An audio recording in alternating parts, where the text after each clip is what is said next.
मित्रों 408 युवकों को और इस समय ऑफर लेटर ये भेजे जा रहे हैं। और जैसे हमको पता है कि HKRN में हम लगातार इस प्रकार का प्रयास करके और युवकों को घर बैठे उनको ऑफर लेटर मिलता है।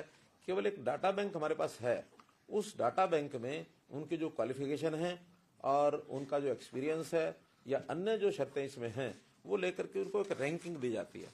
उस रैंकिंग के आधार पर higher the rank sooner he will get the offer letter, लेकिन उसकी क्वालिफिकेशन रिक्वायर्ड है वो होनी चाहिए। तो आज जो 408 किए जा रहे हैं इसमें लेवल 2 और लेवल 3 इसके किए जा रहे हैं। लेवल 1 अभी नहीं किया है। लेवल 1 का इनके होने के बाद जो ये ज्वाइन करेंगे, अगर मान लो इनमें से ये ज्वाइन नहीं करते हैं और हमारे पास इस प्रकार के लोग नहीं है तो फिर बची हुई जो जगह है वो लेवल 3 वालों को भी हम देंगे। लेवल 3 लगभग 2800 हमारे पास इंडेंट्स हैं, जिसको अगले किसी भी चरण में 2800 लोगों को वहां भी देंगे। तो इस प्रकार से ये जो शिक्षा, अनुभव या उसकी इनकम, फैमिली इनकम, उन सब के आधार के ऊपर उसकी रैंकिंग की जाती है और इस रैंकिंग के आधार पर ये किया जाता है। तो आज इसके हमारी अथॉरिटी है, वो अथॉरिटी बैठ करके सारे क्राइटेरिया को तय करती है। जब कभी क्राइटेरिया चेंज करने की भी आवश्यकता होती है तो अथॉरिटी सक्षम है, वो क्राइटेरिया चेंज करती है। लेकिन शर्त ये है कि किसी भी समय क्राइटेरिया चेंज करके नेक्स्ट डे से उसकी नहीं कर सकते उसकी डिप्लॉयमेंट। जो अथॉरिटी चेंज करेगी उसको पब्लिक किया जाएगा और उसके 3 महीने बाद उस चेंज्ड कंडीशंस के आधार के ऊपर भर्ती होगी, ताकि किसी को यह ना लगे कि किसी को अचानक लाभ देने के लिए और ये किया गया है। उसके बाद भी 3 महीने तक पुरानी शर्तों पर ही चलेगी। तो ऐसा एक ट्रांसपेरेंट सिस्टम ये बनाया गया है। तो इसका बहुत बड़ा लाभ उन लोगों को हो रहा है जो नौकरी तो करना चाह रहे हैं लेकिन सरकारी नौकरी योग्यता के से उनको वंचित रह जाते हैं, मिलती नहीं है। हाँ, इस बीच में बहुत ऐसे लोग हमारे ध्यान में आए हैं कि जो शुरू में HKRN में लगते हैं, बाद में जैसे ही उनकी अपॉइंटमेंट रेगुलर नौकरी में होती है तो इसको छोड़ते हैं या कहीं और अच्छे अवसर मिलते हैं तो बहुत जल्दी छोड़ते हैं। इसमें हमारा मोटो ये है, sooner you come sooner you go, क्योंकि ये पक्की नौकरी नहीं है, ये आउटसोर्सिंग की है, कच्ची है। पक्के लोग लगने के बाद इनको बाहर होना पड़ता है, इसलिए इट्स नॉट एश्योरेंस कि भी लगातार उनको ये मिलती रहेगी। जब तक और नहीं कोई आता है, उनकी रैंकिंग हायर रहती है, तब तक ये उसमें लगे रहेंगे। तो इस प्रकार का एक ये भी इनको सब प्रकार की सुविधाएं भी दी जाती हैं, EPF, ESI, labour welfare fund की वो सब सुविधाएं। और इनको इनका जो पैसा है वेतन वो सीधा बैंक में जाता है। जो पहले ये था ना, ठेकेदार ने ले लिया, ठेकेदार ने लिया तो कितना दिया, कितने पैसे काट लिए, और बहुत प्रकार की समस्याएं झेलनी पड़ती थी। हमने ठेकेदारी प्रथा को खत्म करने के लिए एक यूनिक एक सिस्टम बनाया है। और यहाँ तक बन गया है अभी ये कि अभी जो विदेश में हम लोगों ने जो चयन कराया, खास करके इजराइल की जो चर्चा होती थी, तो हमारे HKRN के माध्यम से फॉरेन कोऑपरेशन डिपार्टमेंट ने जो काम किया उसको उन्होंने पसंद किया। और बाकी प्रदेशों के जो लोग आए हैं, जो वहाँ के वो जो क्या पार्टनर होते हैं, ट्रेनिंग पार्टनर, उनके माध्यम से आए तो बहुत सी शिकायतें उनको मिल गई कि पैसे लेकर के वो भेज रहे हैं। उन्होंने सबको रिजेक्ट कर दिया और केवल 250 लोग अभी हरियाणा के लगभग 250 हैं जो सिलेक्ट होकर के ट्रेनिंग लेकर के जाएंगे। अब हमारे मेथड को ही वो प्रेफर कर रहे हैं। हो सकता है बाकी प्रदेश भी इसी हिसाब से और आगे बढ़ेंगे, क्योंकि ट्रांसपेरेंट तरीका ये है। इसके अंदर सालाना 10 आकस्मिक अवकाश और 10 मेडिकल अवकाश ये भी उनको दिए जाते हैं। आयुष्मान भारत की सुविधा भी उनको 1500 रुपया लेकर के, और इन सबको जैसे 3 लाख तक की जो एक कंडीशन है कि 3 लाख तक 1500 रुपया देंगे, वो लाभ भी इनको दिया जाता है। मैं मुख्यमंत्री से अनुरोध करूंगा कि माताओं को, बहनों को जिनकी आवश्यकताएं हैं और वो उसमें डिटेल है, उनको कितना 5000 रुपया, 5000 रुपया महीना, ये उनको एक मुश्त 5000 रुपया। तो ऐसी एक मुश्त 5000 रुपये की सहायता ऐसी महिलाओं को जिनकी जो इसमें पात्र होंगी, उसमें 10-12 कंडीशंस हैं। खास करके मान के चलें जो आवश्यकता जरूरतमंद महिलाएं हैं और उनकी जो यानी डिलीवरी के समय या गर्भवती होती हैं उस समय। और ये 16 मार्च 2023 को अधिसूचित भी कर दी गई है। आज तो केवल एक पोर्टल लॉन्च किया है कि उस पोर्टल पर वो अपना रजिस्ट्रेशन करा के पैसे की क्लेम कर सकते हैं। इतना ही है। हरियाणा नगर पालिका शहरी निर्मित प्लान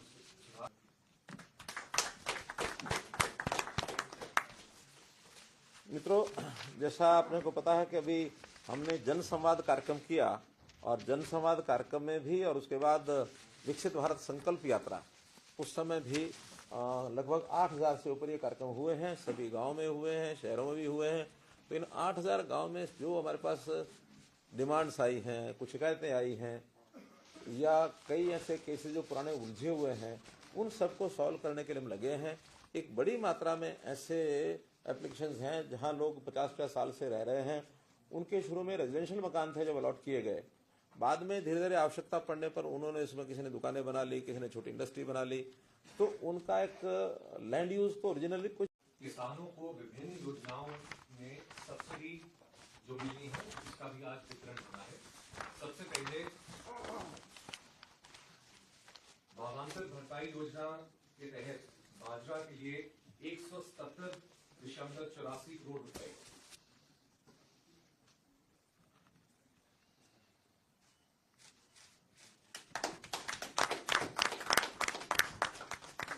इसके बाद धान की सीधी बिजाई डीएसआर योजना के तहत 24.42 करोड़ रुपए,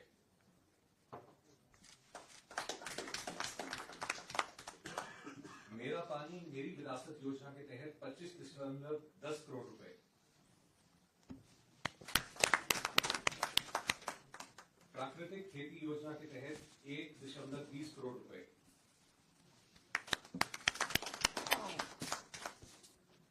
promotion of agriculture mechanisation for in situ management of crop residue योजना के तहत 237 करोड़ रुपए,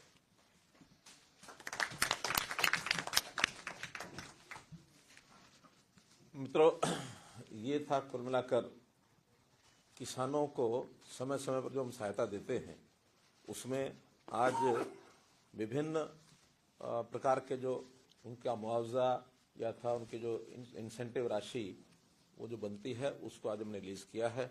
आपको पता अपने किसानों के प्रति काम करता है कि जब भी कभी किसी प्रकार की कोई आपदा आती है अथवा हमको कोई नई स्कीम चलानी होती है जिसमें किसान का भी हित हो और उसमें प्रोडक्शन के नाते हो अथवा नई विधि के नाते से, कोई टेक्निक के नाते से हो, तो वो उसके लिए हम नई नई चीजें अपनी खोजते हैं आवश्यकता के अनुसार। तो जैसे सबसे पहले जो खराब फसलें खरीफ सीजन 2023 का ये जो आज मुआवजा दिया गया है, इसमें आज हमने 18 करोड़ रुपए की राशि रिलीज की है। और इस वर्ष में इससे पहले भी 4 बार अलग अलग समय पर ये राशि रिलीज की गई है। तो कुल 130 करोड़ रुपया ये जो फसल खराब होने के बाद विभिन्न मदों के अंदर ये दी गई है, जिसमें चाहे वो वाणिज्यिक संपत्तियों का नुकसान हुआ हो 25 रुपये था। इस प्रकार ऐसे ही दूसरा जो विषय था, इस समय धान के नाते से हमने जो योजनाएं शुरू की हैं उसके अंदर 980 करोड़ रुपया राशि ये दे चुके हैं। और इसी का परिणाम है कि हमारे किसान पराली को जलाते नहीं हैं, इकट्ठा करते हैं, बेल बनाते हैं, बाद में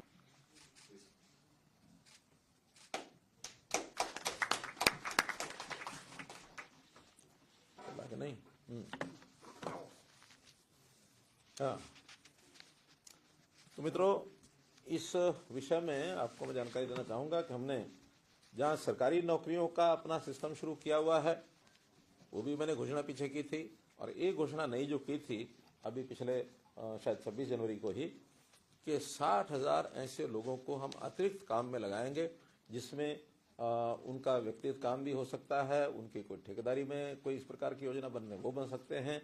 तो उसी के अंतर्गत एक विषय शुरू किया गया जो हमारी आवश्यकता भी है कि विकास के कार्यों में, खास करके ग्रामीण क्षेत्र में जो छोटे काम होते हैं, उन छोटे कामों में हमने उस पर पोर्टल के ऊपर जो टेंडरिंग ये शुरू की थी।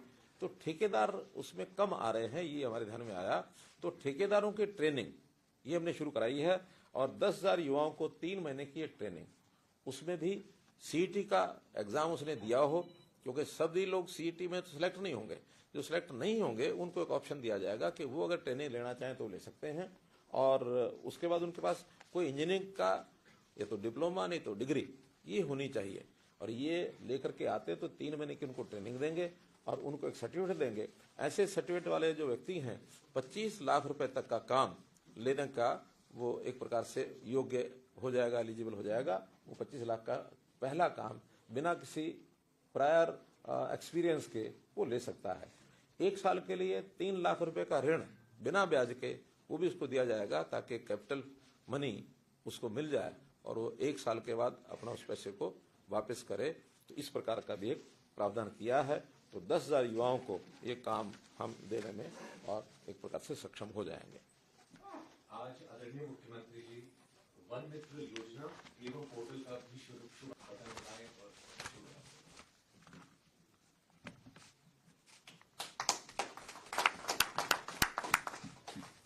और मित्रों, ये भी मिशन 60,000 का ही एक भाग है और इस मिशन 60,000 में एक योजना ऐसी बनाई गई है कि हमारे यहाँ फॉरेस्ट डिपार्टमेंट में ये तो क्लेम होता ही है कि हर वर्ष हम पौधे लगाते हैं और पौधे लगाने के बाद वर्षा के समय वो लगाए जाते हैं, लेकिन बाद में जब उनका सर्वाइवल रेट देखा जाता है तो सर्वाइवल रेट बहुत कम मिलता है।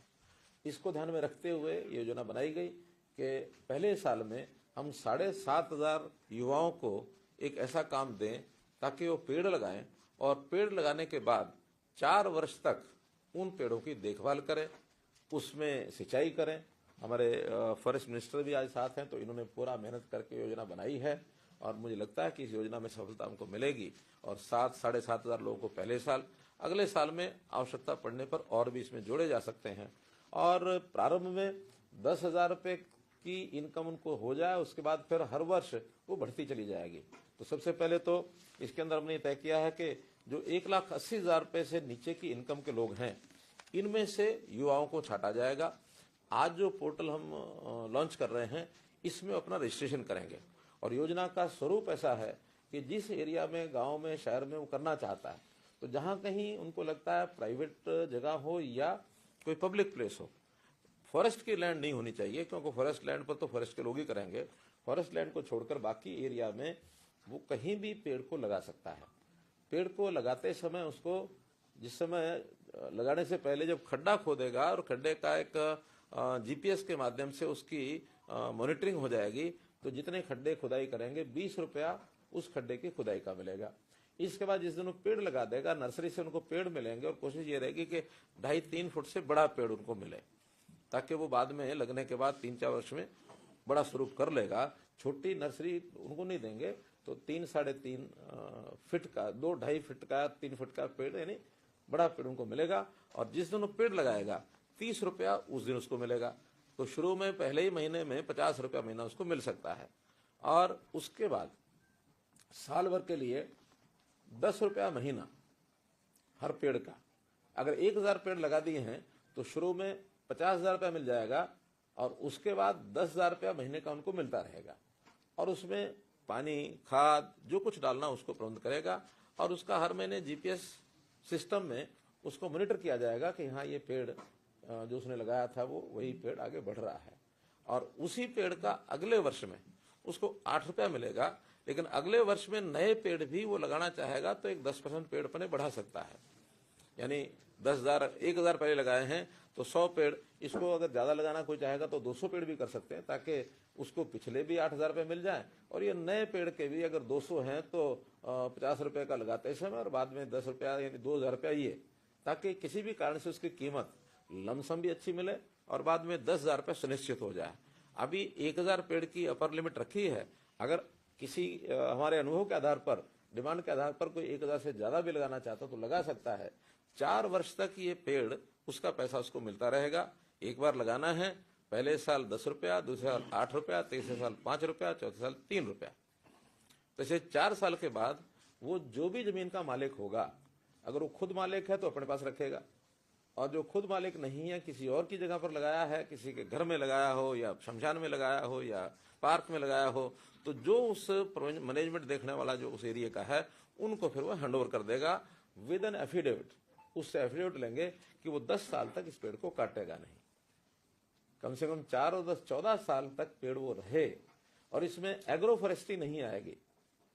एग्रो फॉरेस्ट्री में जैसे यूकलिप्टस होता है या पॉपुलर होता है, हाँ, ये कमर्शियल पेड़ ये नहीं आएंगे। जो परंपरागत पेड़ हैं वो जितने लगेंगे उसमें से हमारा फॉरेस्ट कवर ये बढ़ेगा।